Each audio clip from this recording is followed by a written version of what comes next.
Soil blocking. We bought a soil blocker, or we ordered one back in January, and it was expected to arrive beginning of February. And I thought, perfect, it'll be just in time for seeding. With us upping up seed production, I really wanted to do soil blocking this year. It seems like a really efficient, cost-effective way to seed plants. Ordered one, and the date got pushed back. And it's been pushed back, and it's been pushed back. And here we are, late March, and I really don't have hopes of this thing arriving during seeding time. Yes, good job.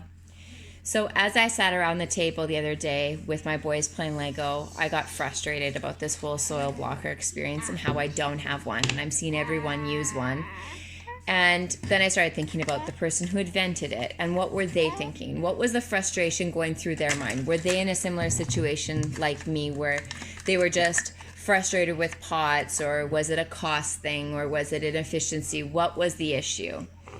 And as I had all of these questions and thoughts going through my mind as to soil blocking and what this person used as prototypes, like how did they create the first product, and what were the thoughts that processed through? It's not good, we've got to make it better, we've got to do this.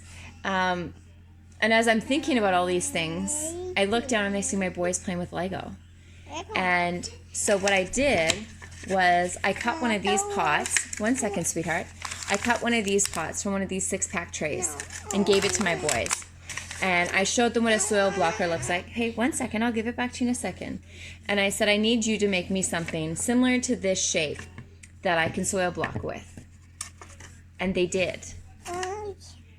They made about 4 or 5 prototypes. Obviously, they had to stagger the blocks like you do when you're laying brick, because when they weren't staggered, they were just stacked. The minute you compressed on the soil, the whole thing would just open. The other thing they had to add was a base plate, because as soon as you tried to compress the soil, it wanted to leave. But 4 or 5 tries later, they made me one. This was awesome, because it makes beautiful square blocks, but it only makes one. So I looked around the house and I saw our Duplo blocks. So I just cut the top off with actually a bread knife. It was actually quite simple. I thought I might have to wait for my husband to use a saw, but I'm impatient. When I have an idea, I go with it. So I took our bread knife and cut the tops off. And this one was great because it made 4 at a time. But it had its own issues. I also tried soil blocking with this little pot, and of course it had its own issues. But all in all, it was a great experience experimenting with all of these ideas and realizing that, you don't always have to purchase something. It's in all of us to create products that suit our needs, whatever those needs are. So I just wanted to share this experience and share a little bit about my journey soil blocking with Lego and Duplo and a little pot. And at the end, I kind of give you a little overview as to which one I liked better. So enjoy.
finished soil blocks.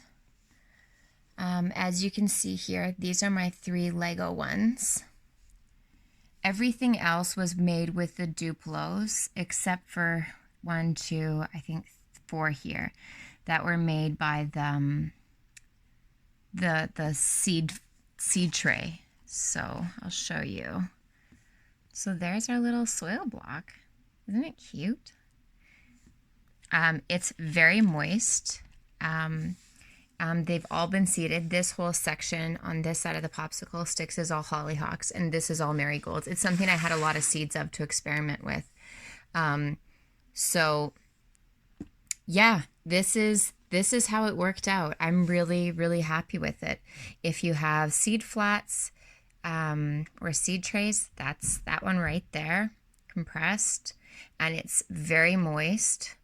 And here is the Lego one. And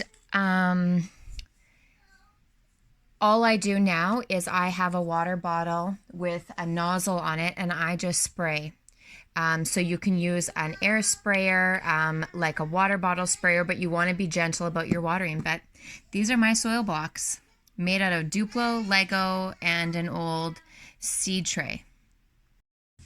So now that you've seen all 3 soil blocks in action, I'll let you know which ones I liked the most or why I didn't like them. So I'll start off with the Duplo block. The Duplo block I used the most, and I liked probably the most just because I could make 4 at a time. The only issue I had with the Duplo blocks is because it's small, and because of the shape, it kind of gives you a bit of an awkward shape. But I liked making 4 at a time, and it made 4 small versions. So I really, really like this. I think this is probably very similar to what a 3-inch soil blocker would look like.